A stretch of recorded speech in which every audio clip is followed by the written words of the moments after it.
Aduh, kurang kenyang Son. Makan Indomie yuk. Yuk.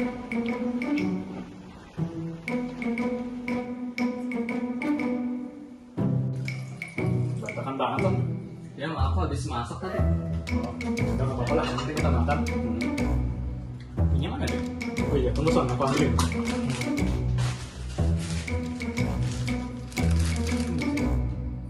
Woi! Son, api Son! Son, meledak Son!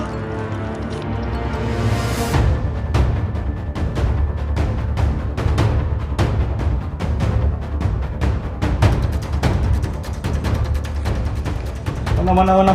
Telepon. Salah. 112. Telepon. Halo Pak.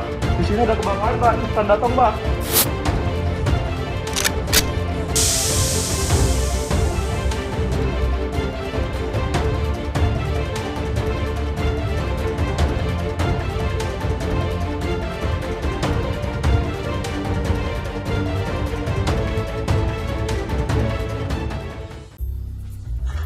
Aduh, kaget juga Gila, tadi ya. gede banget itu apinya. Iya, gede banget. Aku telepon mami papi aku dulu deh. Oh iya, salah kompor harus di ini cabut dulu biar Halo? nggak kebakar. Ma.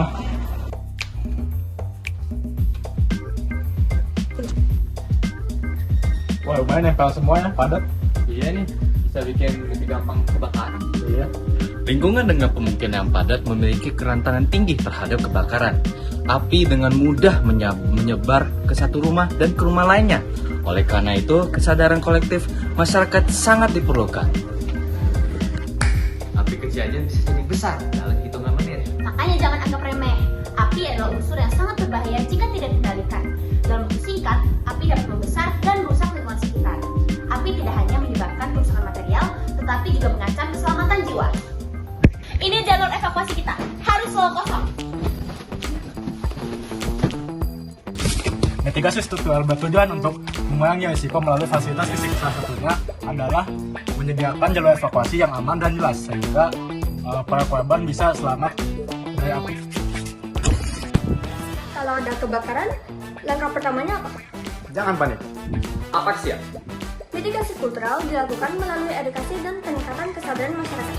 Pengetahuan tentang kebakaran ini sangat penting dimiliki oleh semua orang. Nah, dengan adanya edukasi, risiko bencana dapat dikurangi. Simulasi dimulai. Anggaplah ini keadaan darurat. Kebakaran! Ambil tas dulu ya. Ambil apa? Kesiapsiagaan adalah langkah penting sebelum bencana terjadi. Simulasi dan latihan membantu meningkatkan respons masyarakat. Dengan latihan, masyarakat lebih siap untuk menghadapi situasi nyata. Bagus, ingatlah, kita harus selalu siap sebelum bencana itu terjadi. Perhatian warga-warga, terjadi ada kebakaran di sini. Diharapkan untuk berwaspada. Peringatan dini ini sangat penting untuk mengurangi resiko korban. Dengan informasi yang tepat dan jelas, ini dapat membantu masyarakat untuk segera bertindak. Dengan demikian, jalur evakuasi pun berjalan dengan efektif. Api, cepat minta bantuan. Semua tetap tenang. Respon cepat ini sangat penting di dalam kondisi darurat ini. Namun dengan memberitahu kepada orang sekitar ini dapat menyelamatkan banyak nyawa. Oleh karena itu, komunikasi yang jelas menjadi kunci utama.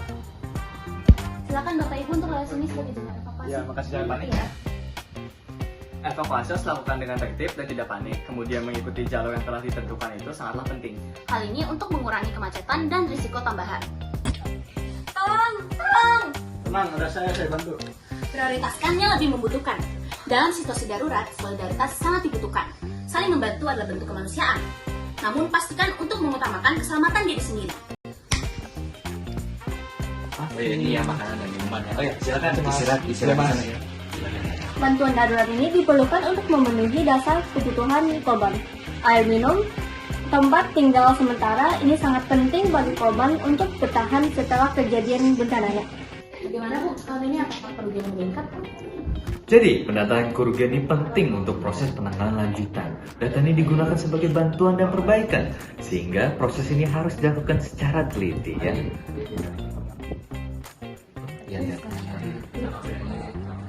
Ayo kita sambil membersihkan sisa-sisa puing-puingnya.